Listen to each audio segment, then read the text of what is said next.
just be a minute more as we get soft ice running, a couple things like that, get our presentation set up. Please bear with us. The presentation was originally developed for an hour and 30 minutes. However, this time slot's an hour and 50 minutes, and we've already filled like 7. Therefore, we may run a little bit late. If you need to leave, feel free. However, I will blow through the first 20 slides in about 2 minutes because we don't have time to get them in. And Sherri does the real interesting slides, so I will introduce her soon. My name is Jamie Butler. I'm from Rootkit.com. This is Sherri Sparks, and we developed a project called Shadow Walker, and it's to hide rootkits. You can find description of this talk probably later on Rootkit.com. Some of the source code, I believe Sherri's going to post it. Also, it's going to be in FRAC 63, that if it hasn't appeared online already, probably in the next week or 2 will be there. If you don't understand much about rootkits, or you are new to the Windows world of rootkits, you can go to Rootkit.com, read postings there for free. There's a lot of source code for free. Nothing there is for pay. Or you can buy the book Rootkit Subverting the Windows Kernel by Greg Hoagland and myself. So we'll get started with Shadow Walker. So quick blow through rootkits. They don't propagate themselves. They're not like a virus. They're just here to provide stealth. So attacker gets on the box and they try to maintain presence. They don't want to keep using their 0 day to come back all the time to the machine, so they install a rootkit. A rootkit is there to hide their presence and also to give them future access at a later date. Rootkits could also be used for law enforcement for things like a sneak and peek or a properly executed search warrant and so forth. There's 2 levels of protection within the Windows and Linux operating system. There's basically 2 rings, ring 0 and ring 3. Ring 3 is user land processes. They are unprivileged. Ring 0 is kernel land. Once you're in ring 0, your kernel rootkit can do whatever you want. Operating system provides basically an intermediary between upper level user processes and things that they want to query the operating system for. So I want to open a port. The operating system does that for you and then hands it back to the userland process. They also provide an interface between userland processes and the lower hardware. So if you have a ring 0 kernel rootkit, you are just like the operating system, you are a man in the middle. Some of the different OS components that a rootkit may want to attack would be the IO manager. You can install keyloggers. Sherri has a project on Rootkit.com that's a keyboard sniffer. And you can also attack the file system. You can write your own file filter driver and interface between every single access of the hard drive. The object manager has things like processes and threads that it uses to keep bookkeeping. And you can attack the object manager in order to hide your processes and threads. That's about enough of that. Configuration manager, you use that to hide registry keys. So first generation rootkits, what were they? These were simple Trojanized replacement programs on the hard drive. They may include the Unix login program, ls, ps, so on and so forth. Second generation rootkits. These started to be more sophisticated. These modified static tables within the kernel or within the upper levels of the operating system themselves. So you can replace the import address table of a PE file and alter the execution path of any command. You can also alter the system call table within the kernel at ring 0 and change what function actually gets executed within the kernel when the user requests something. Third generation rootkits, we term these, they use DKOM, Direct Kernel Object Manipulation. These actually don't hook anything because hooks are a bit easier to detect. Third generation actually manipulate the data structures in memory. So there's no code off you don't alter the code at all, you just alter the data structures themselves. This is almost undetectable. Data structures come and go very frequently, and they're constantly changing. That's why they're in the data section. This is very hard to detect, and we'll talk about how you can use this to hide processes and threads if you want it, or you could even use it to hide drivers, escalate process privileges using tokens, etc. So real quick, about 2 years ago at one of the Black Hats, and all the slides are online, you can see process hiding with DKOM.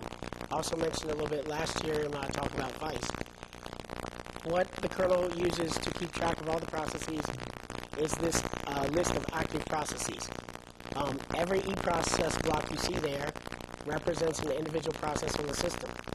This individual process could be your little hacker program. It's doing things and you don't want the system administrator to know you're there. If you simply unlink, at the bottom of the slide you see that there's a series of links. If you simply unlink the process that you want to have hidden, it will disappear when you try to list it out. So when you run Task Manager, etc., it won't be there. Now, current rootkit detection methods, there's basically 4 types. We don't have time to go into all of these, but just quickly, behavioral, integrity, signature-based, and difference-based. Some of your AV products are basically an example of signature-based. Integrity checkers, such as Tripwire, check some of the disk files so that if you replace it with Trojan, it'll be found. Different-based approaches is kind of a new thing. Microsoft's doing it, F-Secure is doing it, sysinternals. What this is it does some kind of low-level scan within the kernel by following structures directly. It tries to get a list of things like files and processes, registry keys, etc. Then it does an upper-level API call. If there's a difference, it knows something's up. Behavioral detection. In this, you try to detect the effects of a rootkit. So you might want to look for alteration in the execution path, or what is actually executed within the program. So like system calls or their ordering and so forth. We don't have time to go into more of that. Integrity checking, exactly, it's a CRC. This could be on disk or in memory. However, hardly anyone is doing it in memory. Signature-based, you scan memory or on disk for a particular set of bytes that represents the mal code. So, we have a really powerful way to hide rootkit or hide processes, etc. within the kernel by modifying all these data structures. However, if you look for our driver, because we are in the kernel, so we have a kernel level driver, you can just do a simple scan, like a signature scan for the presence of the malware. And that's not very good. So what we want to do is to try to shake it up. So even if you scan memory, you can't detect all that DKOM stuff is implemented in the FU Rootkit. You can download it, but we want to make it so you can't detect our rootkit within the kernel. So this is a problem that viruses have faced for a long time, and they use things like polymorphism and stuff to get around it. However, in the kernel, it gets more problematic to do really good polymorphism code. Also, no one's doing it other than Holy Father and then in his Hacker Defender, and you have to get him to handle that. And I think it's like 40 euros every time he does it. So, really quickly, we're going to walk through how we would hide this in memory, and Sherri's going to take over.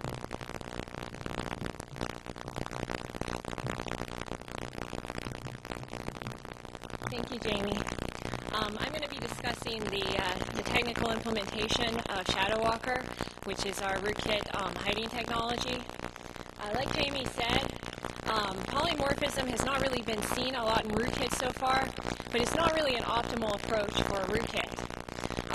Viruses need to hide their code. Rootkits not only need to hide their code, but they also need to hide changes to operating system components. Polymorphism is not necessarily an optimal solution for that when you consider that you have the memory-based equivalents of, say, Tripwire or other types of integrity checkers. So basically what we wanted to do is we wanted to figure out a way to hide in memory such that we actually hook the memory of the system without actually changing the code at all. And that gave rise to ShadowWalker, which we're coining kind of as a prototype for the 4th generation in Rootkit technology. Basically, the alternative to polymorphism is virtual memory subversion.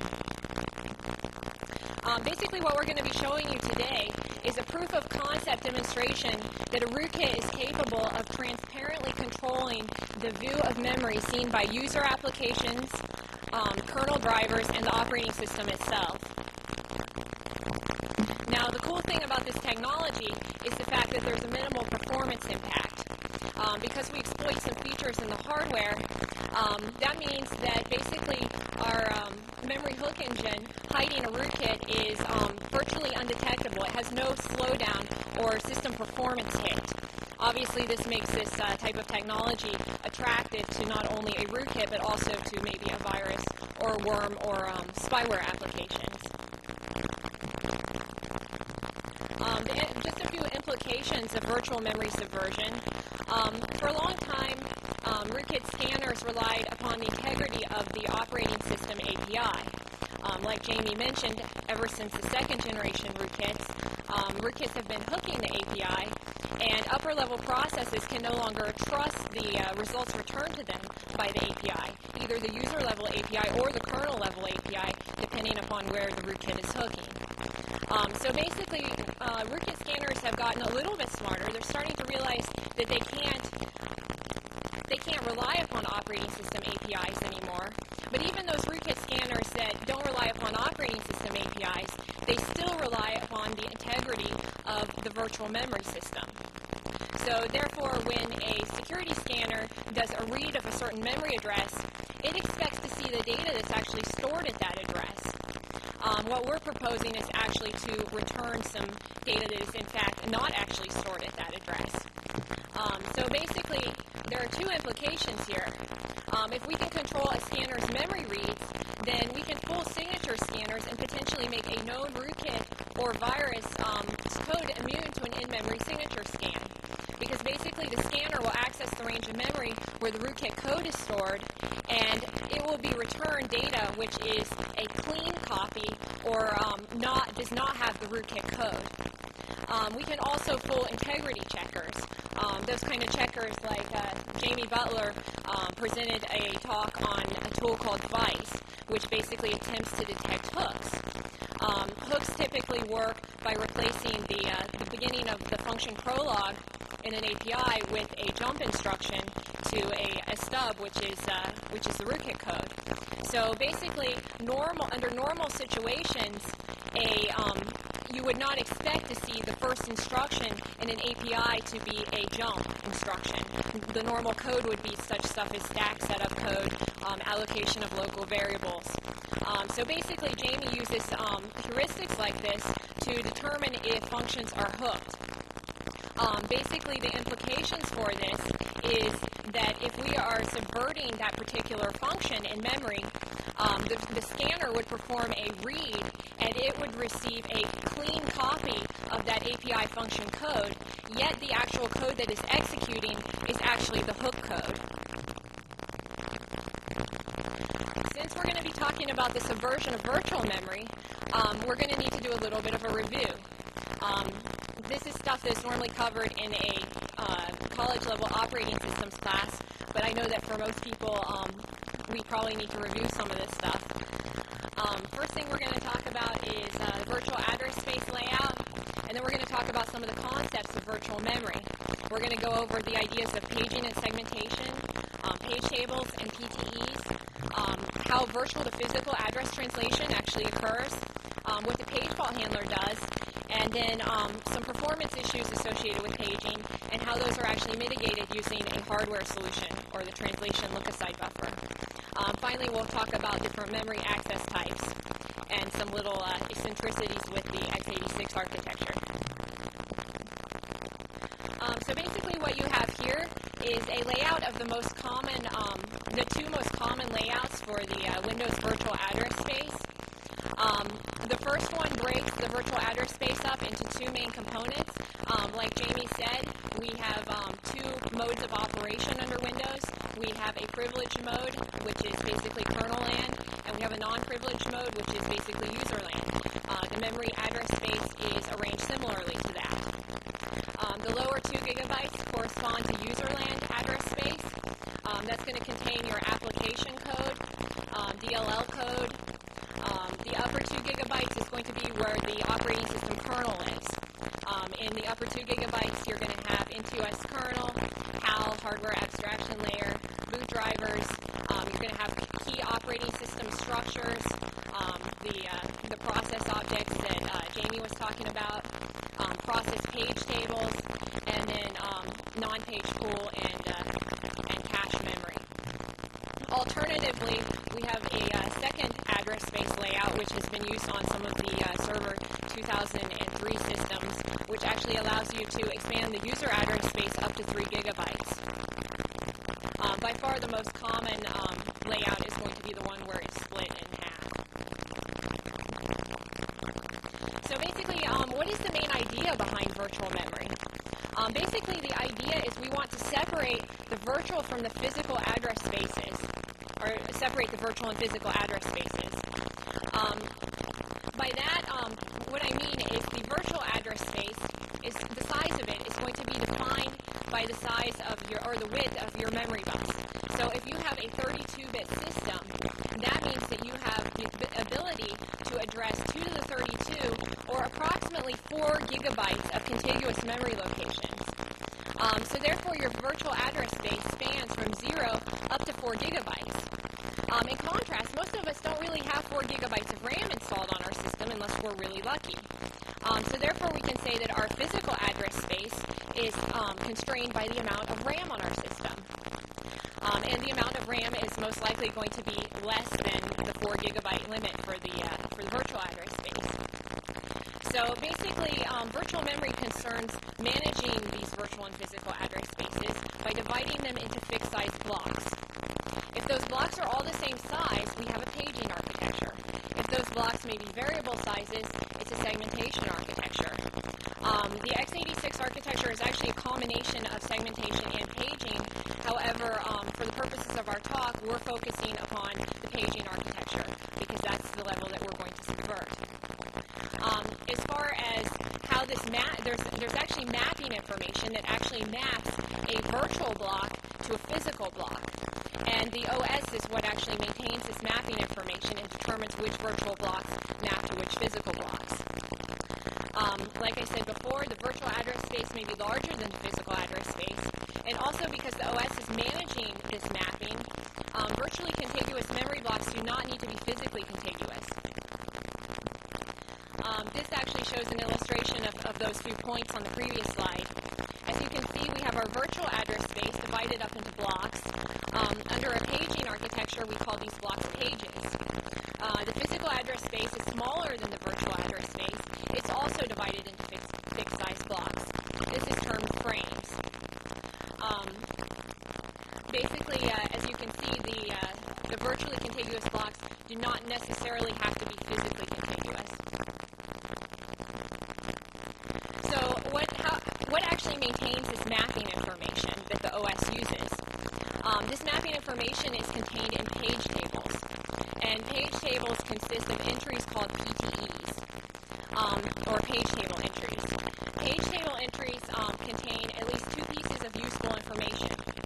They contain status information and they contain mapping information. The page frame number bits are the bits that actually describe where that page actually maps to in physical memory. There are also a bunch of status bits, as you can see. A few of the most important ones would be the vidre for valid.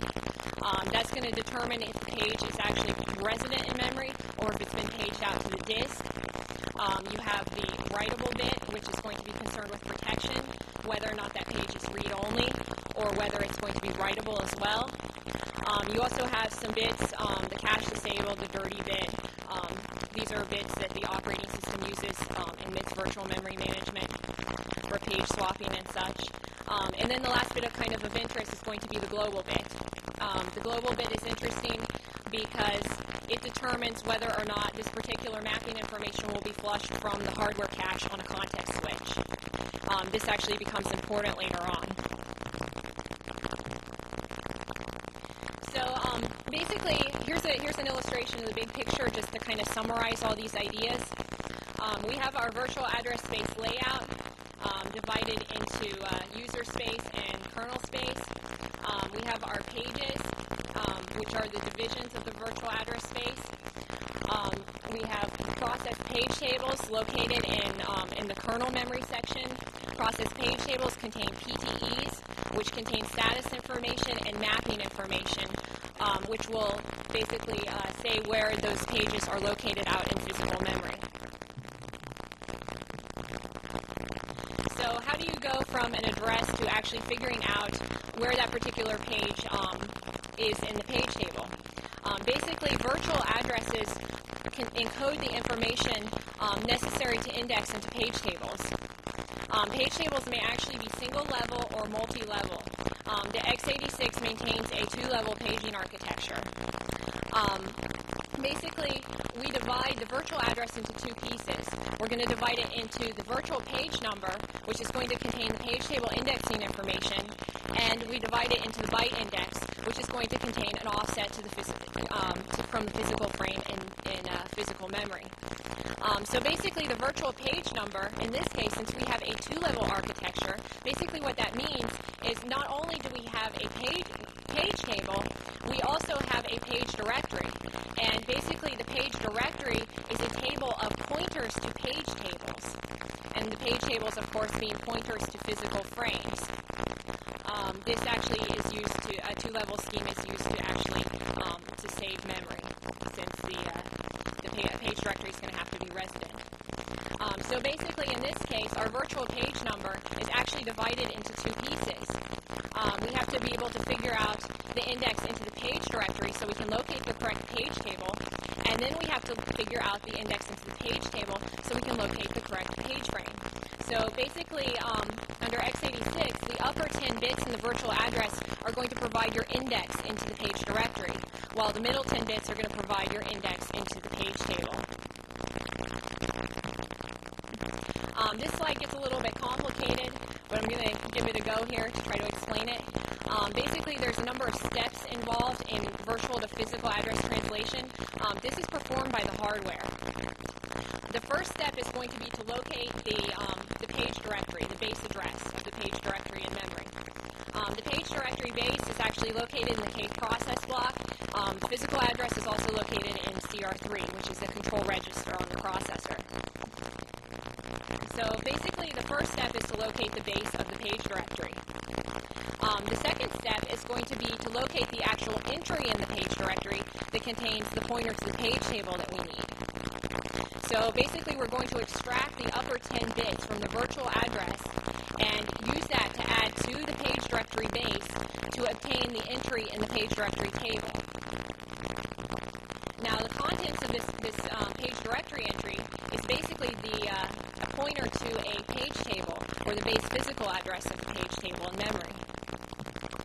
So now at this point, we have the base address of the page table, and now we're trying to get to the PTE, or the entry in the page table. So to get to the page table entry, now we do the same type of thing. We take the middle 10 bits of the virtual address and use that to add to the base address of the page table, and we now get the actual page table entry, which is going to contain the pointer to the page frame in physical memory. So now at this point, we have a pointer to the page frame, and we're actually looking for some byte within that frame. So it's finally at this point that the actual byte index comes in, and we add that to the base address of the physical frame to actually resolve the full physical address.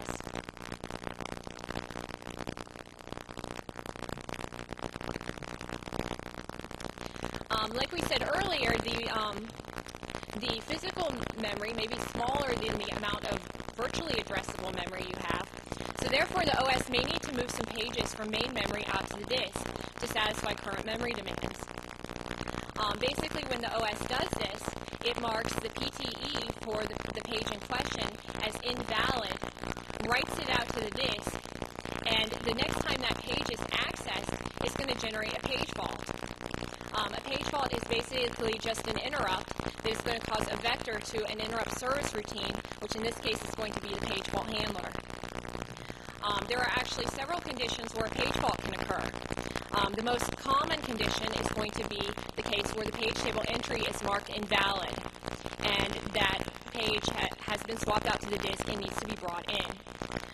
There's a little caveat to that, because not only does the PTE need to be marked invalid, that entry cannot be present inside the TLB, or the hardware cache of virtual to physical mappings. This becomes very important later on. The second situation where you can have a memory protection violation is going to be basically user mode code attempting to access kernel memory, or perhaps an attempt to write to memory that's marked as read-only.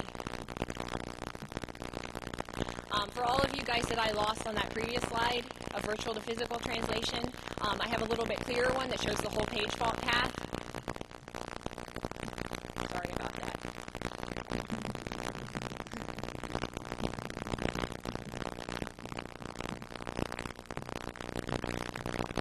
I'll use my space bar from now on. Okay, first thing, you have a memory access. So the first thing we do is we need to look it up in the page directory to resolve the actual page table. In this case, it's present, so we can move on and go out to the page table. Now, in the page table, we're trying to look up actually where the physical frame is. In this case, that particular PTE has been marked invalid and a page fault is generated. This causes the page fault handler to be invoked. The page fault handler now is responsible for issuing the disk I/O to go out to the page file and load that frame back into main memory. Once it's loaded it back into memory, it now marks the PTE as valid. As you can see, some people would say that paging is not such a good idea. This is because there's a steep performance hit associated with paging. Basically, we take one memory reference and we basically turn it into 3 memory accesses. So we're cutting our performance by a factor of 3. Basically, the first thing, we have to access the page directory. That's one memory reference. We have to access the page table. There's another memory reference. Now we have to actually go out and get the byte at the correct physical address. There's our third memory reference.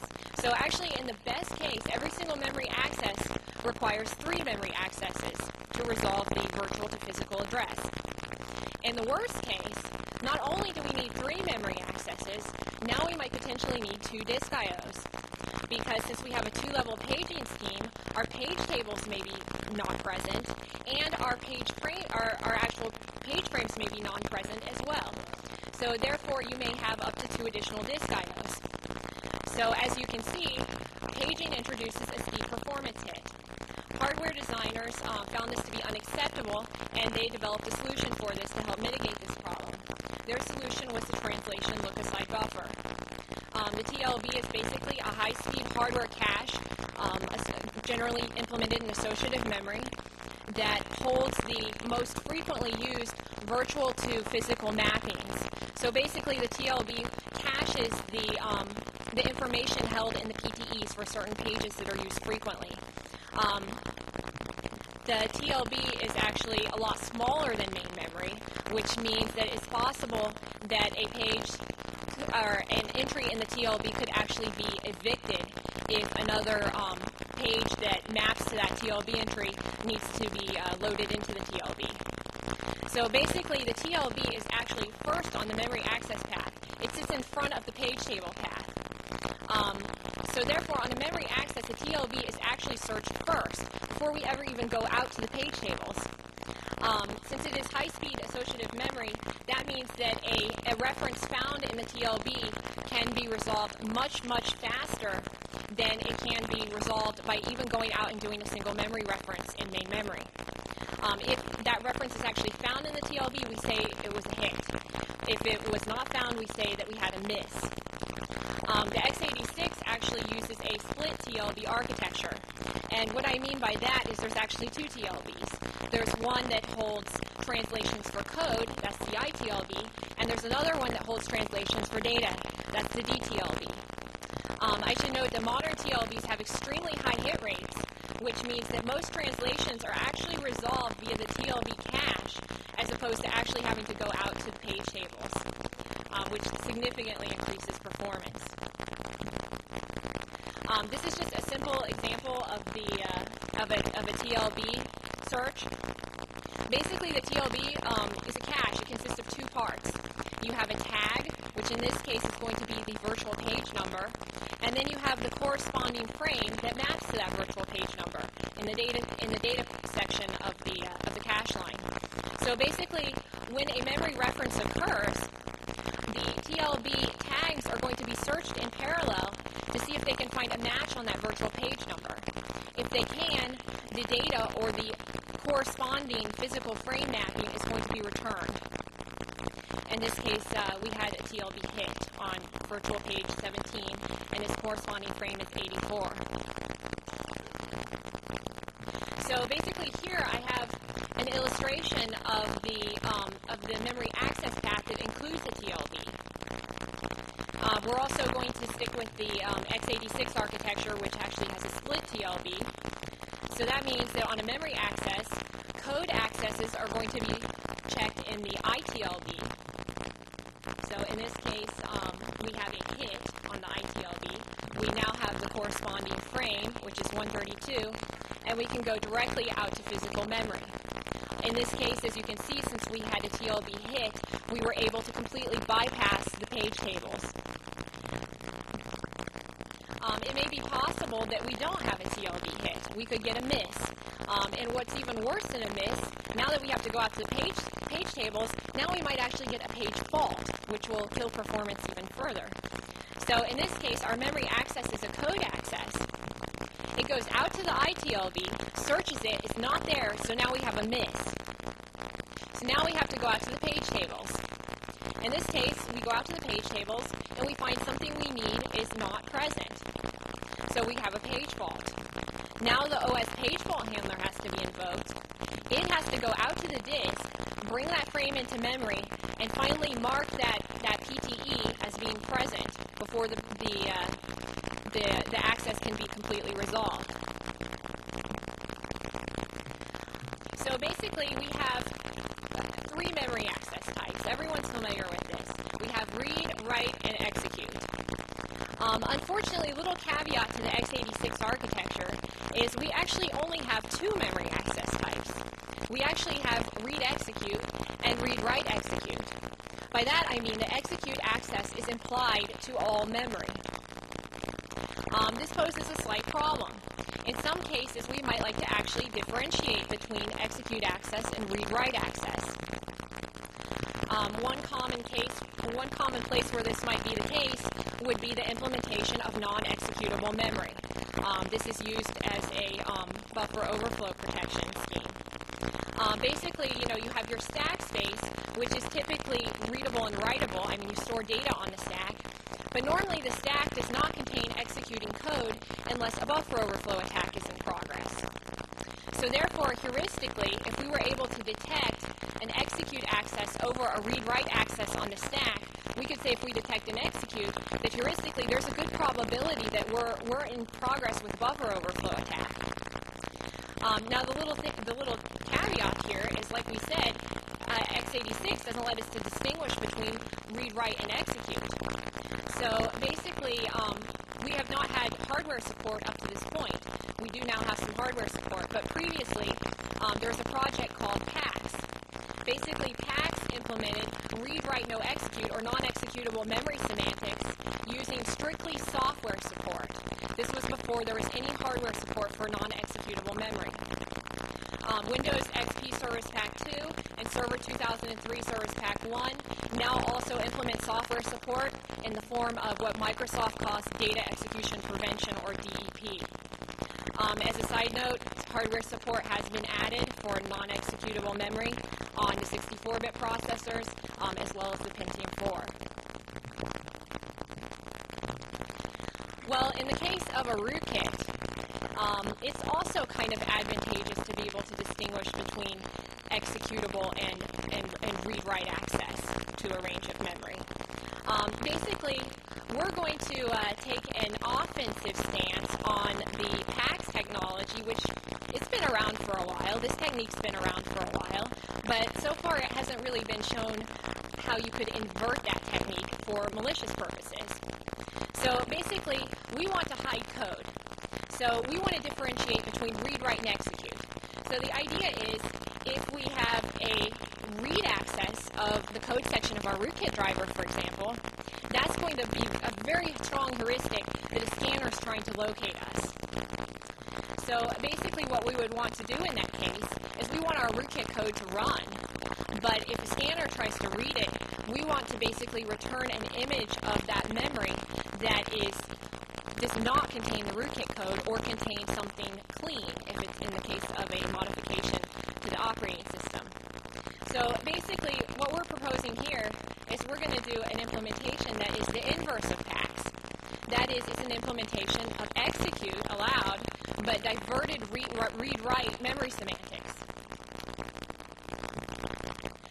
We're going to use the PAX technique that PAX discovered to implement non-executable memory, but in this case we're going to use it to hide a rootkit. So like I said, the technique is not totally new, but the application is somewhat new. So basically there's three implementation issues here. First, we need a way to filter, execute, and read-write accesses. Step one. Second, we need a way to fake the read-write accesses once we detect them. Obviously, we don't want the scanner to receive the correct data when it reads our rootkit memory. Lastly, we need to ensure that performance is not adversely affected. Obviously, this would not be a viable solution if, when we install our rootkit, the system administrator notices that his machine is suddenly running really, really slow. So, to solve the first problem, basically, we said earlier that if we mark the PTE as invalid, the next memory access that occurs to that page is going to generate a page fault. So basically, that means that we can trap memory accesses by marking their page table entries as invalid, and basically hooking the page fault handler and replacing the operating system's page fault handler. In the actual page fault handler, we have access to some interesting information. We have the saved instruction pointer. We also have the virtual address where the fault occurred. So therefore, if our instruction pointer equals the address of where the fault occurred, we can say that this was an execute access. Otherwise, it's going to be a read-write access. There's one important thing to note here, and that is the fact that our memory hook for the rootkit has to work safely with the operating system's memory management, because the operating system's resolving page faults all the time. So that means, in practical terms, that if we're going to mark pages not present to capture memory accesses, then we also must be able to distinguish whether those memory accesses are a result of someone trying to access the hidden page or a result of normal operating system paging activity. In order to satisfy that, we actually impose two constraints. The first constraint could be that pages that are hidden are required to be in non-paged memory. That means there's no possibility that the OS could page that file out to the disk. The second constraint could be, if you're using pageable memory, that you use an operating system API to lock it down. So once you're able to detect execute from read-write, well, now concerns the issue of, well, how are we actually going to fake the read-write accesses? So basically, this is the technique that was shown in PAX that it used to implement the inverse of what we're going to talk about, and that is we're going to desynchronize the hardware caches, the TLBs. Like I said, the X86 has two of them. It has one for code, which is searched on execute. It has one for data, which is searched on read-write. So therefore, a memory access, under normal situation, the ITLB is going to contain the virtual page number and the corresponding physical frame, and the DTLB is going to contain the same thing. So in this case, for virtual page number 12, we see it maps to frame 2. For the DTLB, it also maps to frame 2. Under normal situations, read, write, and execute, they all map to the same physical frame. However, what if we could desynchronize them? What if we could have the ITLB to actually map off to a different physical frame than the DTLB?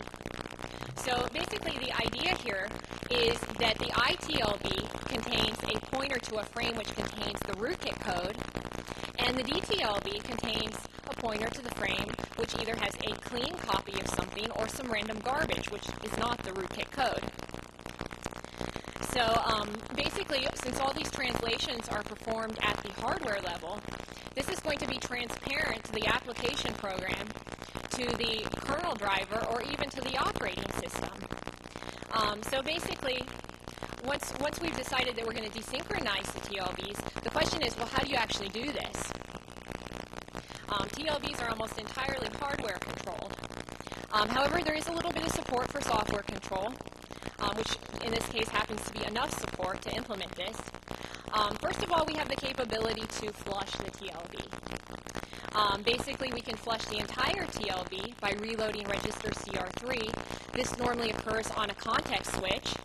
On a context switch, typically CR3 will be reloaded, which ends up flushing the entire TLB, except for global entries, which will remain in the TLB. This is mainly a performance enhancement for operating system components, which will remain resident at all times. We also have a method of not only flushing the entire TLB, but of flushing an individual entry in the TLB. That would be the invalidate page instruction.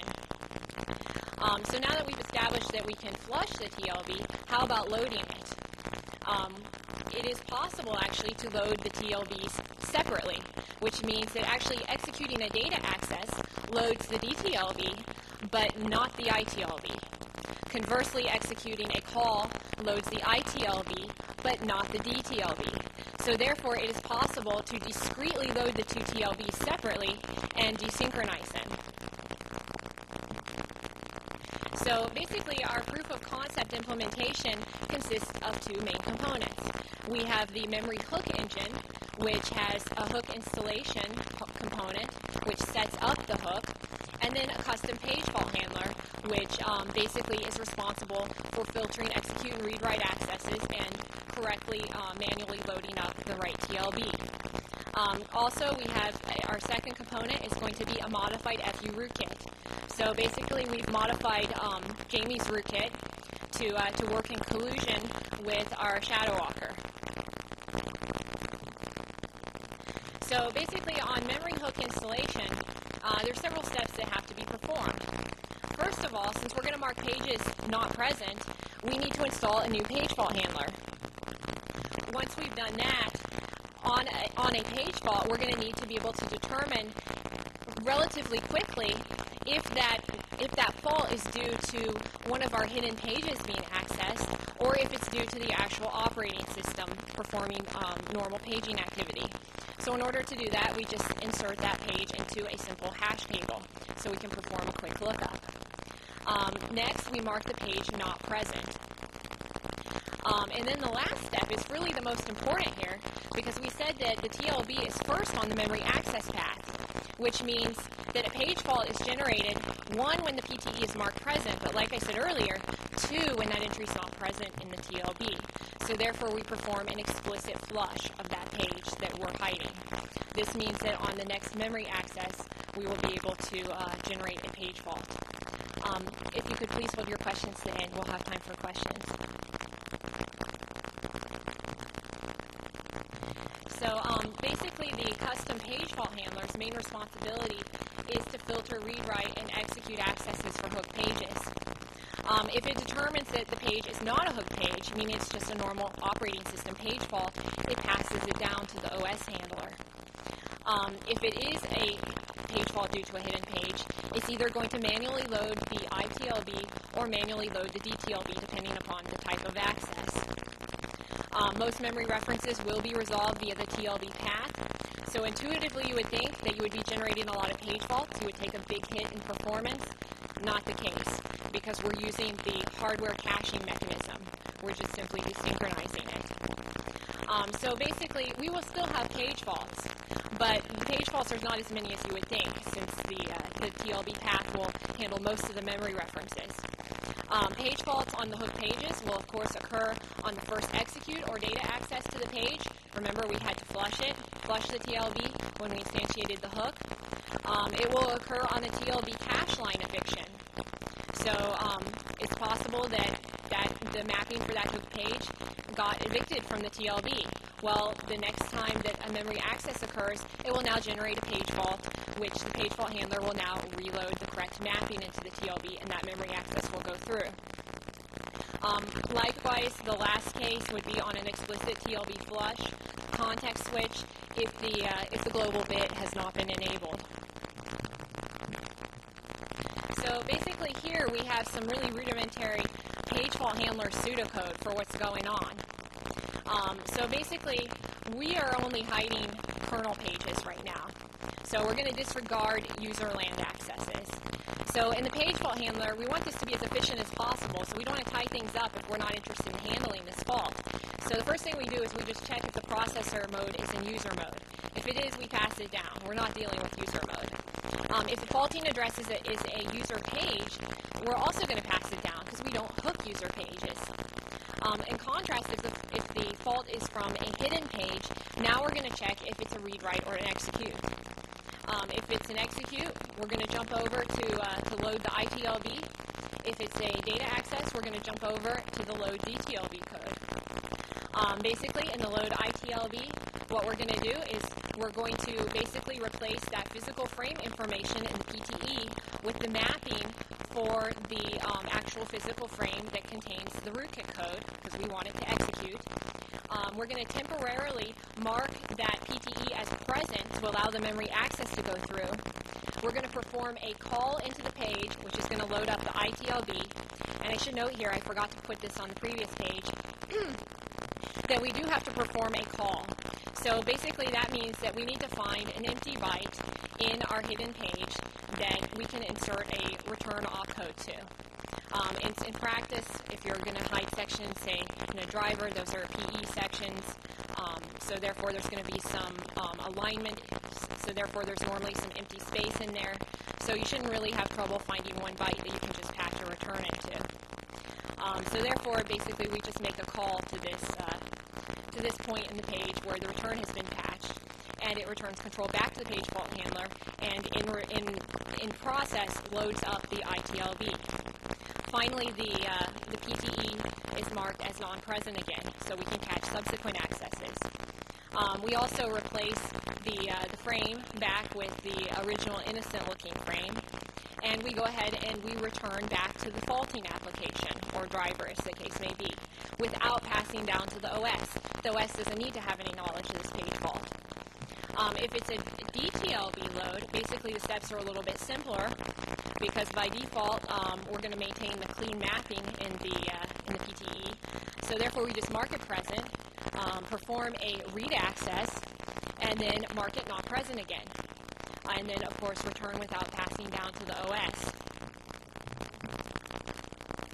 So basically all this information so far concerns how you would hide executable code. How are we doing on time? So should I skip this one? Okay, we're running out of time, so I'm going to go ahead and skip this section on data hiding. The slide should be available probably on rootkit.com within the next week or so. So basically, I'm going to move ahead, and we're just going to talk a little bit about the rootkit here. The rootkit is, of course, the object that we are implementing this process on to actually hide it. It's proof of concept. Doesn't really do anything malicious. It just hides processes. It runs as a system thread.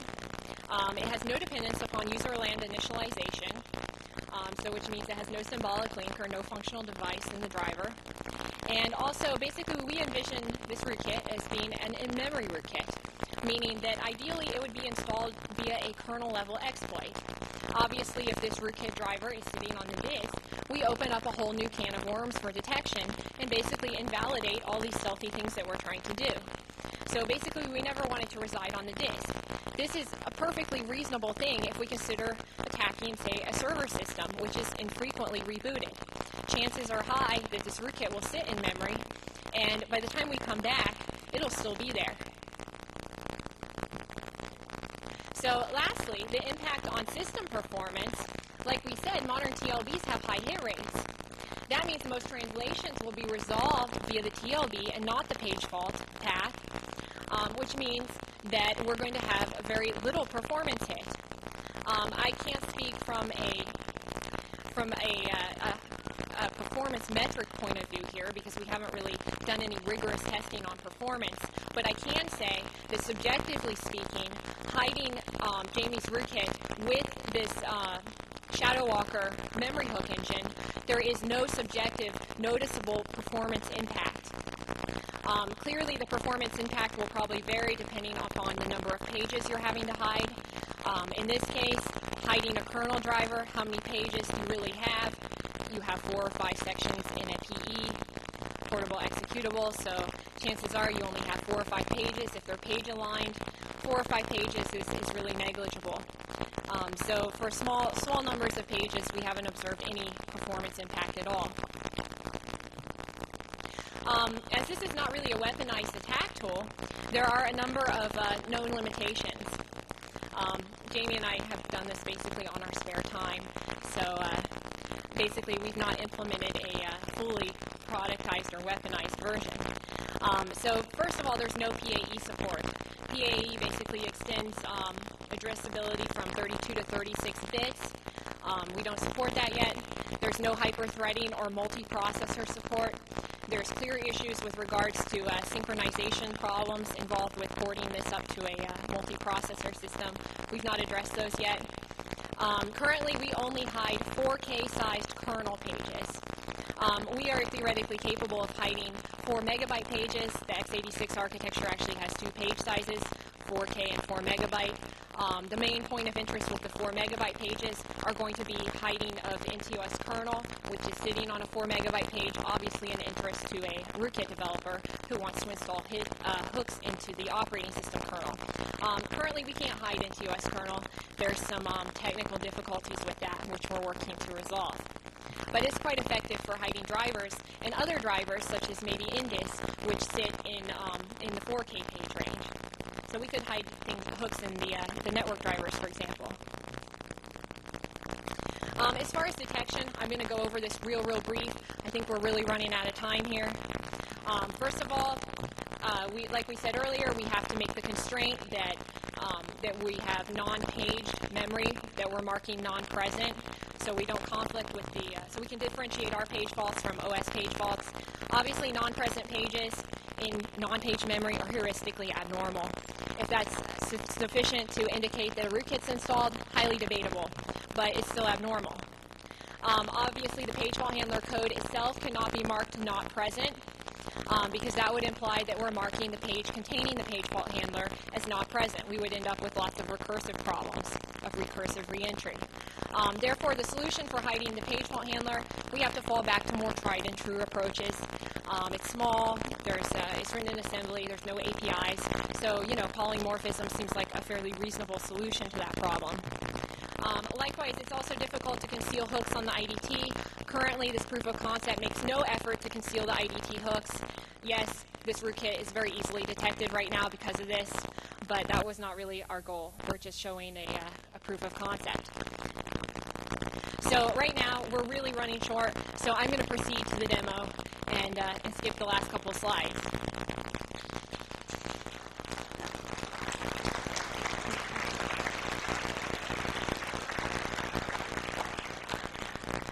I know we're late, so if anyone has, any other engagements, feel free to head on out. But I am gonna go ahead and perform the demo for anyone that's interested. I'm gonna do a GUI version of this demo. I have a hardcore soft ice version if anyone wants to see after the talk.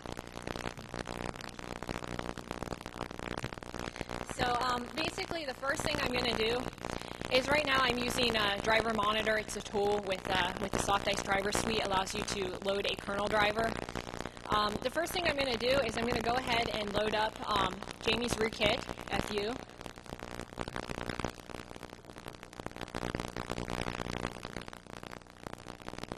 So go. Our driver is started successfully. So now if we enter Soft Ice, we can get the base address of where this driver is loaded in memory.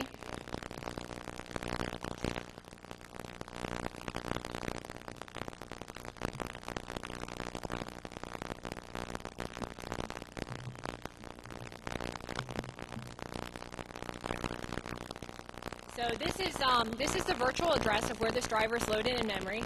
We're going to go ahead and dump the memory at that address. So for all of you guys that use hex dumps all the time, this should look pretty familiar. This 4D5A, that's simply the MZ signature inside the PE header. So right now what we're seeing is the PE header of this Rootkit driver loaded in memory. So now at this point, I'm going to go ahead and load up the memory hook engine, ShadowWalker.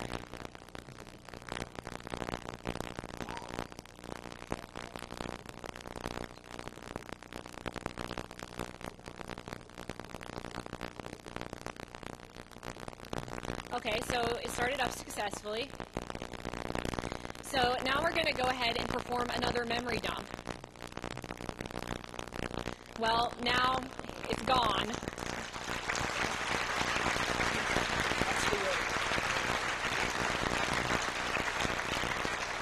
So we'll take questions offline. We're leaving the room. We're being evicted. We have swag, books. We'd love to hear from you. Thanks a lot.